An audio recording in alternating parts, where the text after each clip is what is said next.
Got Maggie here, owned by Kelly and Kevin Black. What I'm going to do here, you guys, is just kind of show you when I first kind of take her off the trailer to exercise her. Oh, this is really just to free her up and kind of let her run around, go to the bathroom and stuff. But what I will maintain is kind of how far away she is from me. Okay.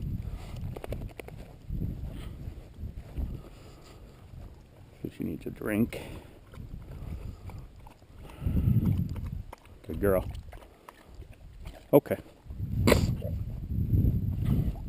So basically what I do when I get the puppies to this point, you know, off a check cord, is she can pretty much run all she wants. I'm just going to kind of keep her in a, I call it a 25-yard circle. And that means all the way around me. So if she's behind me, that's fine. But as I move, if she's not in that circle, then I'll call her back into it. Calm. So the steps are, say the command first. If she does it, of course, I'm not going to correct anything because she responded.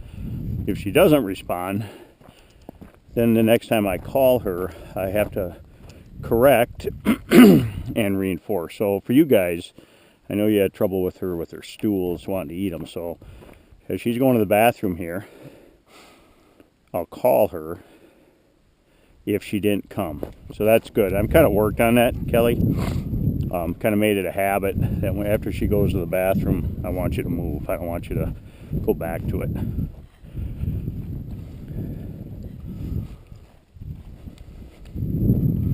And that just becomes, you know, part of your routine, reinforcing that she's got to leave that. Okay, let's go.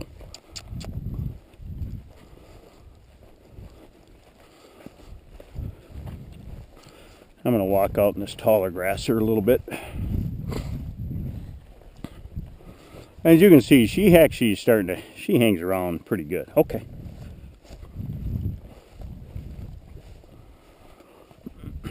But like I said, if she wants to be right by me, that's fine. And a little bit of this is because she's hearing my voice a lot.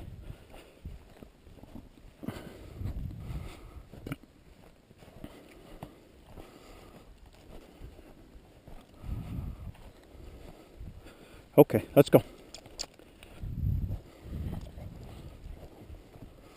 And then as I come off this little loop here, I'm just going to head down my driveway a little bit.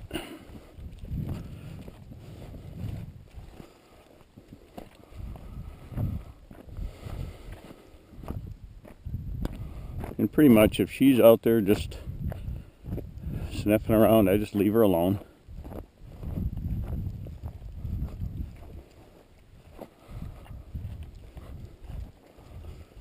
Okay, let's go.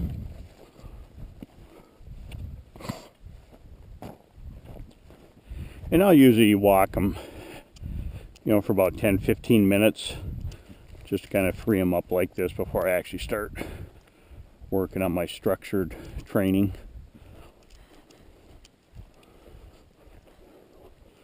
Nice morning out here in the Black Hills, probably about 50 degrees, nice and cool. No humidity and no bugs, which are really nice.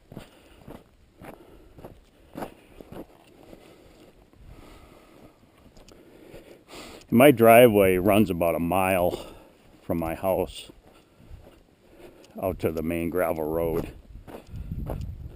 I'm pretty secluded here. This is more what I'm looking for. She's just out in front of me. As long as she's, like I said, just kind of hanging around, I just leave her alone. So what I'm going to do is let her get a little farther ahead.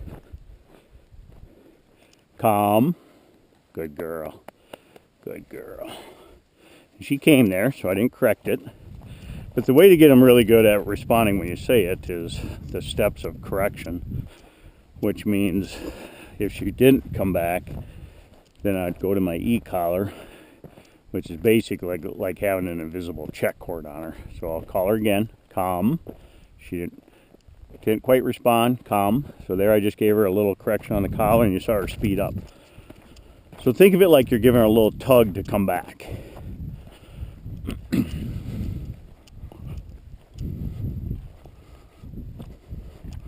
And I have different, areas I kind of move. I walk them in different spots every day. I'm going to head off to back out in the grass here. Calm. Good.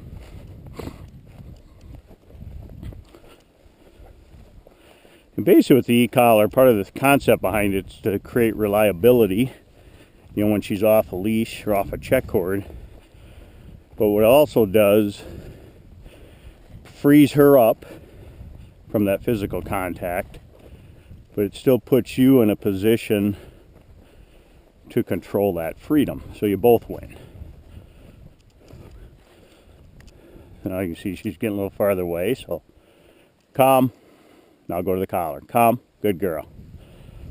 So what you end up doing is reinforcing the correction or the command at the spot of the refusal, not when you finally catch your puppy. That's where a lot of people make the mistake, is when they're not in a position to reinforce something, the only alternative they have is when they finally catch the dog or get the dog back, then they think that's the time to, reinforce your training. So that's one of the big advantages of when you get the collar conditioning going, is wherever that refusal is, that's where the correction starts. So the two biggest things that create tolerance, or in other words, not responding to a command, are their eyes and their nose.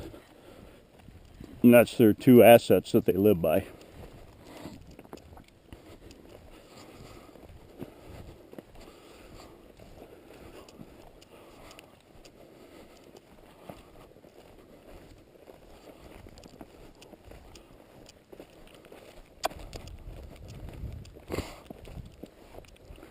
Okay, let's go.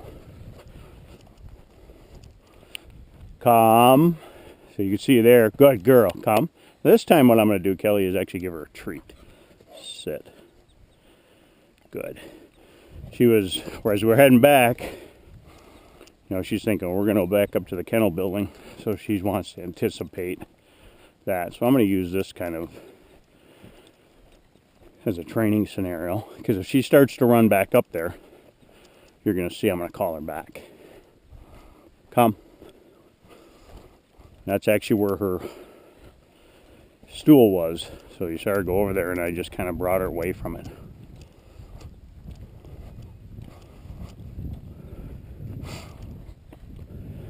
Okay. Let's go, Meg. Good girl. Calm. There again, she was going to run to the water bucket. Good girl. Come. Sit. Okay. Now I'm going to let her go up to it.